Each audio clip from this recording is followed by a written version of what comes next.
Good morning. I'm back. For today's video, I will be sharing with you the 3 boxes that we got from Feeding South Dakota. Unsam ni siyang Feeding South Dakota, by the way.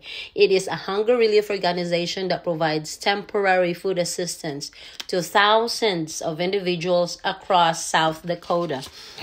Bali, mura ni siya og hinabang bali sa mga those who are in need. It is a non-profit organization that solicits and receives in-kind food resources and charitable financial contributions from individuals, corporations, churches, civic organizations, government entities, and private foundations. Murag mga grupo ni sila nag-create sila to end hunger sa South Dakota, especially those who are mga people nga mga nag-need yun, mga low na belong sa mga low-income individuals. So, nilinya mi nga to.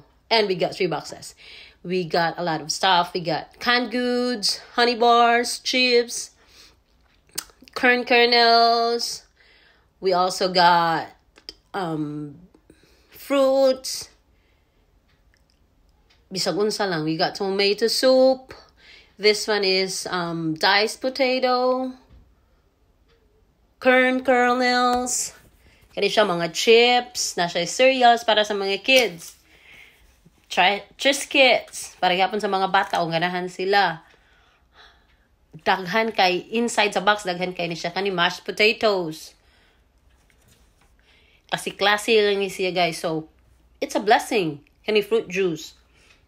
May na lang makatabang kay lisudjud kay ang panahon karon.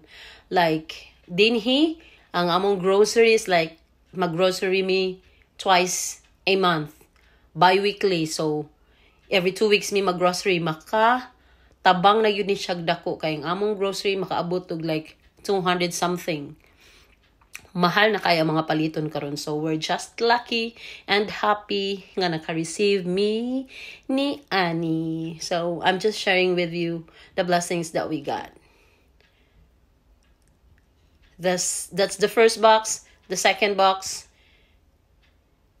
and the third box na nga to. This one is cereals, box of cereals. That's the second box, and that's the third box. Aside sa mga groceries, naka-receive po dahil me og 2 bags of oranges, 1 bag aning onion, 1 bag sa apple, og 1 bag sa potato. Napaday nga to 2 bags sa carrots. And that's it for today, guys. Thank you, Feeding South Dakota.